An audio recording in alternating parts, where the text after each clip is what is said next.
Hey, welcome to Integrative Preparedness. I'm Steve Smith, back here behind the camera this time. Uh, if you hear little raindrops, this will be the sound of them smashing into my hat, which is why I wear a hat instead of a cap. And people have asked me about that. And so you wear a hat, it keeps the sun off your face and the rain off your neck. Anyway, I thought I'd take this opportunity. I'm about to come out and water the garden, and it started sprinkling. So this would be a good time to do a video, and I don't have my mic on, so if the sound is a little bit back and forth, that'll be why. This would be a good time to do a fire that people have asked me about. I did one, I don't know, back in the wintertime in our cabin fireplace, and I said, "Can you do that outside?" Of course, it's a fire lay that I came up with it. There's probably some other people who do it the same way, but I don't know about them, so they can do their own YouTube. I call it the Scaffold Fire. And the principles of this, it's a vertical fire. Now, for those of you who know much about starting fires, you know that there's two basic ways. There's what they call the log cabin way, which is, cross sticks, and then there's the teepee way, which is going up and kind of up. This is kind of a modified teepee. But I call it the scaffold fire because what I do is I put a log or whatever I've got laying around on the top. I always have two large verticals, or kind of angled, as you see on each side there. Now in back, in case you see, I set a stump up, just about a 14-inch stump. Doesn't matter, however high you want to make it. I set a stump up. Try to get this so it won't make it dizzy. And then I will angle a couple of angled verticals on each side. And I did all this before I started this, so you all wouldn't have to watch the tediousness of me, or the tedium of me doing all this. So I just smash a bunch of ground clutter in there, pine needles and leaves and stuff, whatever's laying around, and a few small sticks. And then I will lean up some more wood against it, and in there I put some more cross pieces. A fire likes chaos. Don't worry about being too neat with your fire lays. It doesn't have to be perfect. Fire is chaos, and it loves chaos, and it burns a big mess. What it needs, as you know, it needs heat, fuel, and air, and this gives it a great airflow. The difference between a horizontal fire like a log cabin fire and a vertical fire like a teepee fire or a scaffold fire. Did I explain why I called it a scaffold fire? Because I lay a log or whatever across there so it kind of looks like a scaffold. That gives the fire something to chase. Fire loves chaos and it chases fuel. So if you just have it down there, most of its flame is going up, as is most of its heat. And it really wants to go after new fuel, and that's what and it does create that wind current and all that. So it's sprinkling here. It's not really raining yet, so this isn't how to start a fire in the rain. It's just, how to do a scaffold fire when it's sprinkling or less. So that's basically it, just a bunch of junk in there. And what it'll do, well, I'll go ahead and get her started. And I put my fire stick right in there. You carry a purple lighter? Yeah, that's what I had. Okay, I'll just go ahead and get that and let her go. I guess I could have got fancy and got, some ferro rods and my other fire stick and stuff like that, and that'd just be stupid because that's not what we're talking about here. I'm talking about the fire line. Hear that thunder? Maybe I won't have to water the garden. Maybe it'll rain for me.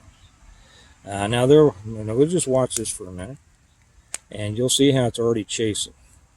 Now, what this has done has provided an airflow that's almost like it sucks from the top, blows from the bottom, like so many politicians, and it's going to start chasing that. See how it's chasing that fuel? The flame is not going up into nothingness.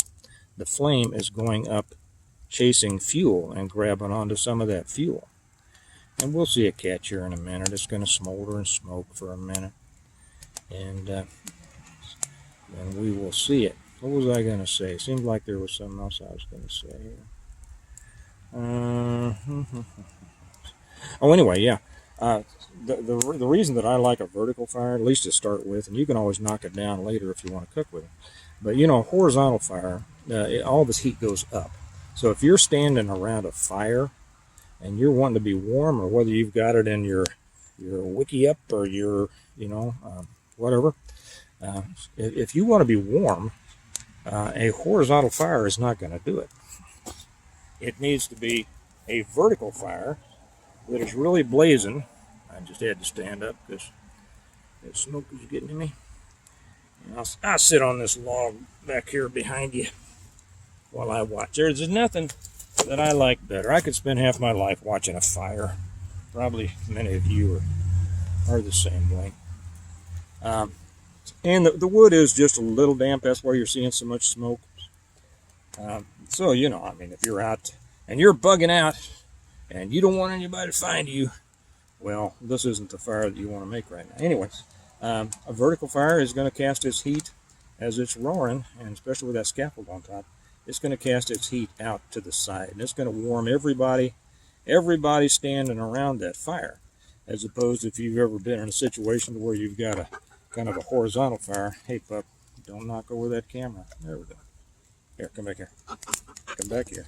Yeah, you can probably hear the dog. Yeah, it's going. And it's already putting off enough heat that I almost want to step back a little bit. Yeah, so if you've ever been standing around a horizontal fire like a campfire people are cooking on, well, it's not keeping you warm at all. People have to get way up there, and going like with their hands to warm up their hands, or standing real close. When I was younger, a bunch of us were out camping, and it was cold, and it had snowed, and we had constructed a kind of a pretty good barrier around us, and had a fire going through the night. But it was so cold, and that we were all sleeping with fairly close to the fires. And I had taken my boots off. I had a brand new pair of cowboy boots, which was a mistake. Not the cowboy boots, because I think that cowboy boots can be just as good as other, depending on what you're doing, and I put them too close to the fire, and it burned the soles off. But that's the problem. You got a small horizontal fire, you got to get too close to it to get any heat benefit.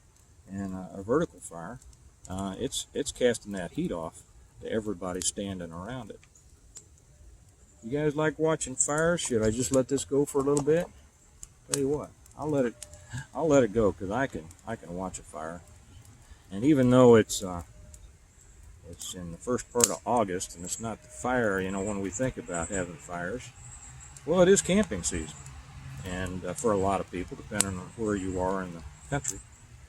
And this is one of the best, quickest ways to get a good fire going fast. And you notice I haven't been adding fuel to it or anything like that. A lot of these, you start a small fire and then build to it. That is not the way, in my opinion, to get the best out of your fire lay. This is. Put it all up in there and let her go. Now, if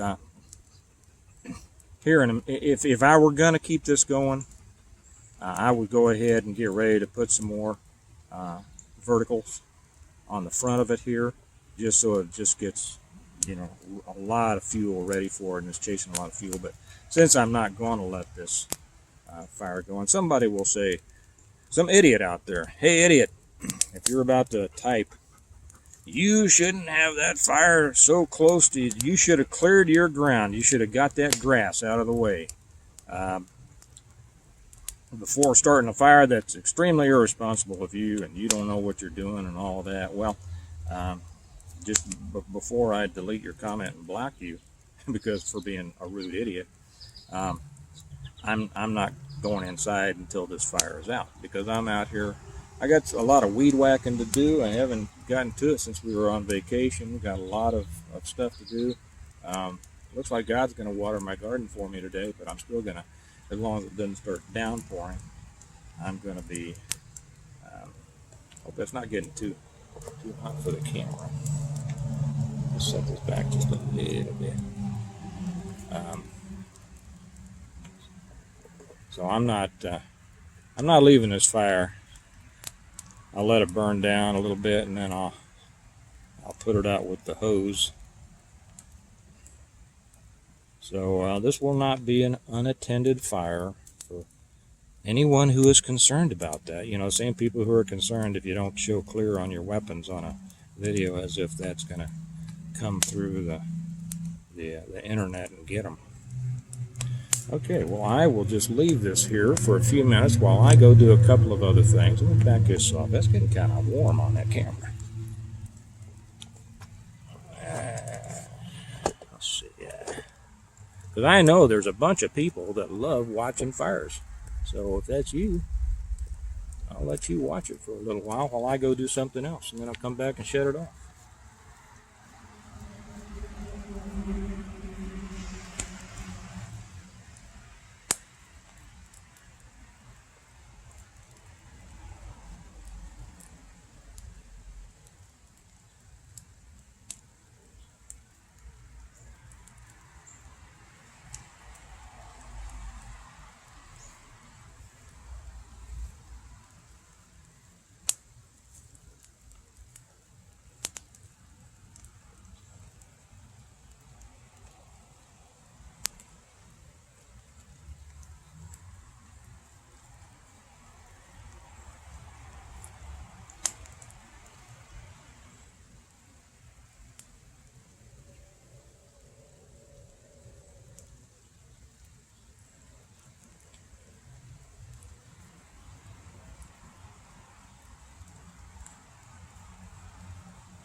Okay, I guess I'll stop it right about here because I don't want my camera to get too wet. And you all see the principle. Now, if I had wanted to keep it going, I just would have been laying larger and larger verticals on the outside. But you can see how the first layer they've collapsed inside to start forming a good coal bed.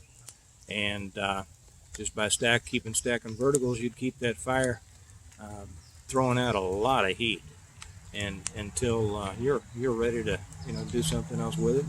You can see how those verticals on either side, the large ones, make that fire chase up them to that one on top, the scaffold log.